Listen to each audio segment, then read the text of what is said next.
Nah akhirnya saya masuk ke kejuaraan nasional gitu. Nah untuk mewakili Jakarta waktu itu. Misalnya cowok nih, Ya. boleh nggak sih bela diri sama cewek? Kalau bela diri perasaan mungkin iya kan.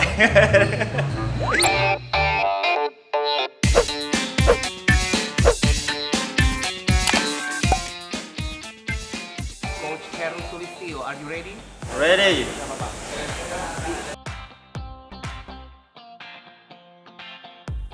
Ya kisaran 5 sampai 6 mungkin. Tetapi udah deg-degan badan gua. Boleh lebih nggak?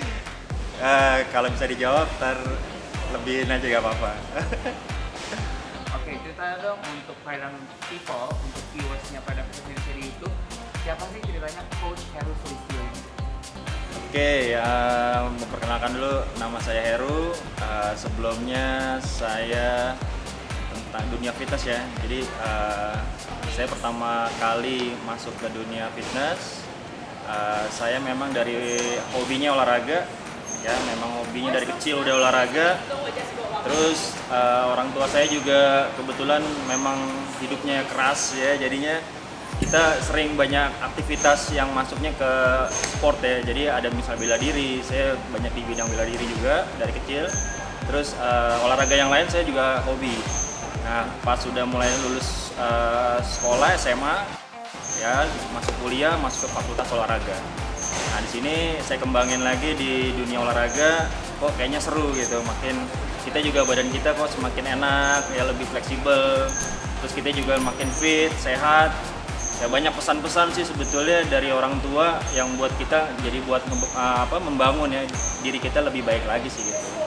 Jadi makanya saya hobinya lebih ke olahraga. Gitu. Boleh cerita tentang bela diri? Bela diri berarti membela diri ya, tapi bukan berarti kita harus tawuran gitu ya.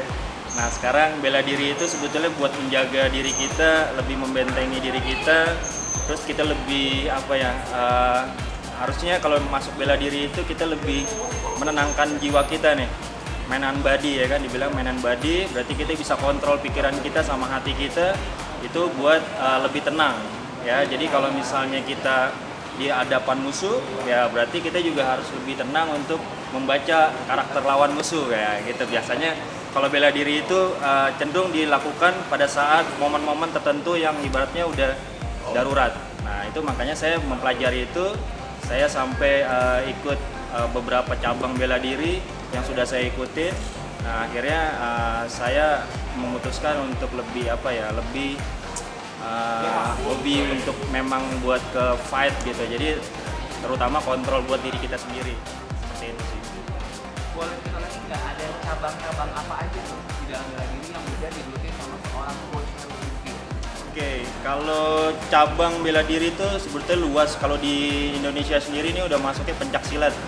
Nah kalau dulu saya dari pencak silat itu sendiri, saya ikut ada beberapa cabang yang memang ke pernafasannya juga. Terus buat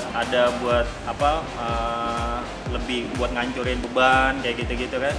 Jadi ada beberapa bela diri yang memang cenderung ke arah buat buat fight yang kayak gitu. Nah itu saya ikutin. Tapi saya cenderung lebih cabang-cabang tertentu yang memang lebih ke fight-nya di situ. Jadi buat ke kompetisi. Nah makanya saya banyak waktu itu lebih ke bela dirinya itu untuk pertandingan gitu. Artinya performnya udah banyak banget ya. Prestasi alhamdulillah. Alhamdulillah prestasi itu saya ikutin, ada beberapa kompetisi waktu beberapa cabang ya dari pencak silat. Nah akhirnya saya masuk ke kejuaraan nasional gitu. Nah untuk mewakili Jakarta waktu itu. Nah akhirnya saya coba untuk menggeluti lebih dalam lagi, ada masuk ke dunia fitness. Nah di situ masuk ke dunia fitness ada Muay Thai. Nah itu ada sedikit masuk ke arah kayak pencak silatnya Thailand. Nah itu saya kayak gimana sih? Nah saya orangnya penasaran. Jadi di situ saya cari tahu ilmu yang dari luar negeri, ya masuk ke Indonesia ini seperti apa, saya ikutin. Jadi saya orangnya memang penasaran, terus saya butuh banyak tantangan juga. Nah itulah saya sendiri gitu. Jadi makanya dari pencak silat sendiri kan udah biasa kita lakukan. Nah di Muay Thai Fitness biasanya itu cenderung lebih ke bagian mananya yang kita harus pelajari. Nah itu saya tertantang buat di situ. Kalau bela diri tuh dalam keseharian, misalnya cowok nih, boleh nggak sih bela diri sama cewek? Kalau bela diri perasaan mungkin iya kan. Jadi kadang-kadang ya kita terhianati ya pembawaan, kadang-kadang cewek juga apa ya namanya, kita bisa ngelindungin dia juga sebagai laki-laki yang bertanggung jawab ya kan.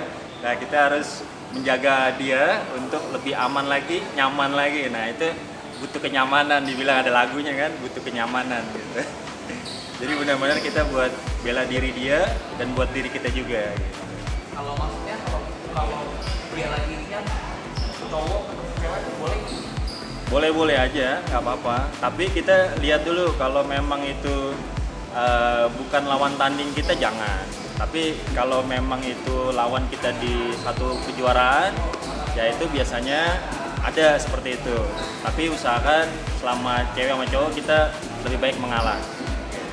Untuk menjaga diri kita dulu, kita komunikasikan dulu. Jangan langsung fight. Fakultas olahraga, saya pertama kali masuk fakultas olahraga saya pikir wah hanya olahraga aja gitu kan. Saya pikir keilmuannya ya paling kita jadi atlet, jadi pengajar gitu. Tapi ternyata luas. Jadi fakultas olahraga itu dia banyak mempelajari tentang postur, anatomi, ilmu faal. Nah kita banyak mempelajari organ tubuh ternyata di situ. Ya kalau dibilang semi kedokteran lah. Nah di situ juga ada fisioterapi, ada sport massage. Nah banyak penanggulangan yang memang ternyata tingkat cedera pada saat orang olahraga itu tinggi. Jadi makanya kita bisa pelajari di situ. Itu saya sangat tertarik di situ karena banyak pelajaran-pelajaran yang belum pernah saya alami dan saya dapat gitu. Nah di situ selain saya menjadi atlet, tapi di situ saya bisa pelajarin semua keilmuannya gitu. Bisa cerita tentang sport massage itu? Oke, sport massage itu banyak dialami sama atlet atau banyak olahraga yang mungkin terlalu tinggi. Ya banyak yang injury pada saat dia melakukan aktivitas kayak lompat, loncat.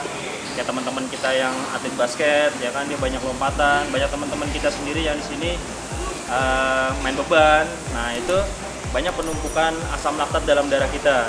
Nah makanya kita bisa lakukan ngerilis ya pada saat dia cedera, kita lakukan untuk langsung buat penghancuran asam laktat itu secepat mungkin.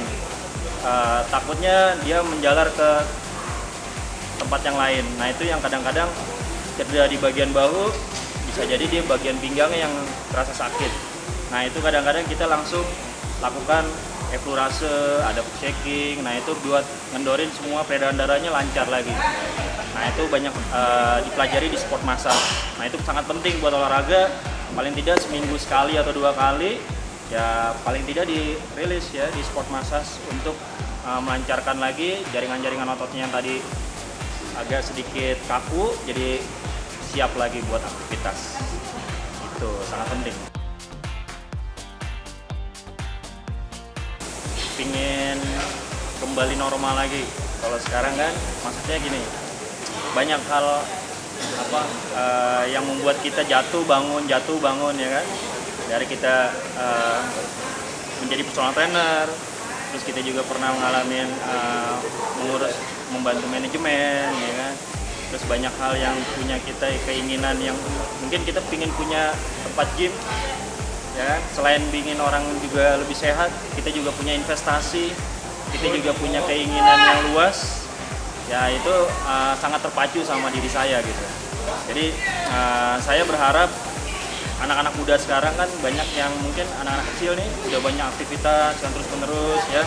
Yaitu keinginan saya sebagai coach atau mungkin personal trainer ya, ada keinginan kita punya sendiri buat membangun anak-anak generasi sekarang lebih sehat lagi dan bugar. Ada pesan untuk Radar People untuk viewersnya itu?